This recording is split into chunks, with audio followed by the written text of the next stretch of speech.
ولا تبرجنا تبرج الجاهلية الأولى আজ থেকে 1400 বছর পূর্বে এমন একটা যুগ ছিল, এমন একটা জামানা ছিল, যেই জামানার পিতারা তার মেয়ে সন্তানদেরকে জীবিত অবস্থায় দাফন করে দিত।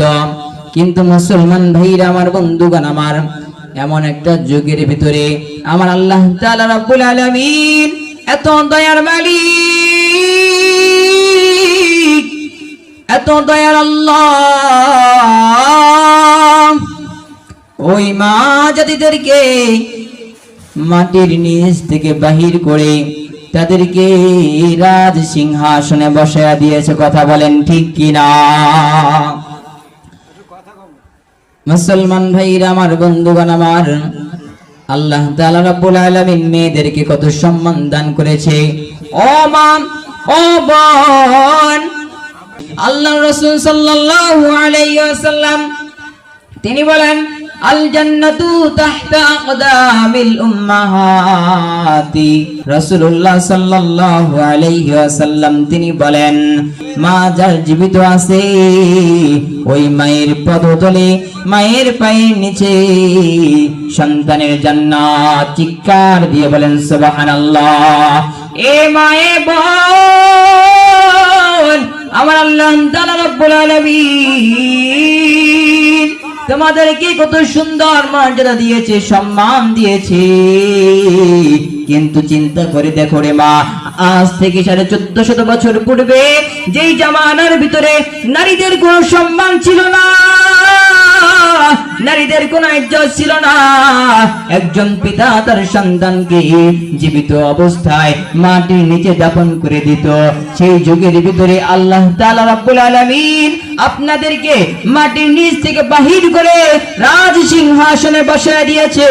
আজকে কেন তুমি বুঝো না? কেন তুমি উলঙ্গ অবস্থায় বাইরে ঘোরাফেরা করো? কেন তুমি পর্দা করো না? কেন তুমি কোরআন মানো না? কেন তুমি মাইশা সিদ্দিকা রাদিয়াল্লাহু তাআলা আনহার মতো হতে পারো না? কেন তুমি রাবিয়া বসরির মতো হতে পারো না? কেন তুমি উলঙ্গ অবস্থায় বাইরে ঘোরাফেরা করো? ও মা, ও বোন, তোমাদেরকে বলতে চাই, আল্লাহ তাআলা রাব্বুল আলামিন তোমাদেরকে এত সুন্দর মর্যাদা দিয়েছে, এত সম্মান দান দিয়েছে, যুবকদেরকেও এত দান দেয় নাই। পৃথিবীর বুকে এইরকম কোন হাদিস নাই যে হাদিসের ভিতরে বলা হয়েছে পিতার পায়ের নিচে সন্তানের জান্নাত। এইরকম হাদিস কোথাও নাই।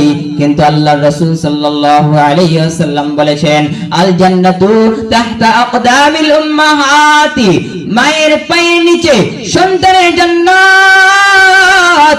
ও মা, ও বোন, কেন তুমি বেপরদায় ঘোরো?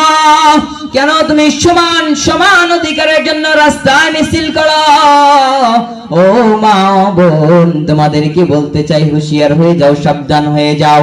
আল্লাহ তাআলা রাব্বুল আলামিন তোমাদেরকে সম্মান আর মর্যাদা দিয়েছি সমান সমান অধিকার চাওয়ার জন্য না। আজকে তোমরা অলঙ্গ অবস্থায় মাঠে ঘাটে ঘোরাফেরা করো, আজকে তোমরা পর্দা ছাড়া বাইরে ঘোরাফেরা করো, যুবকদেরকে মেকআপ করে ময়দা মাখাইয়া যুবকদেরকে সুন্দর সুন্দর চেহারা দেখাও। সাবধান, সাবধান মা, আল্লাহর আদালতে যেদিন দাঁড়াইবা, আল্লাহর সামনে কি জবাব দিবা কখনো ভেবেছো? কখনো ভাবো নাই, কখনো ভাবো নাই? যদি এইরকম চিন্তা ফিকির তোমার ধ্যানের ভিতরে থাকতো, অন্তরের ভিতরে থাকতো, তুমি এইরকম ভাবে বেহায়াপনা করতে পারতা না। কথা বলেন ঠিক কিনা?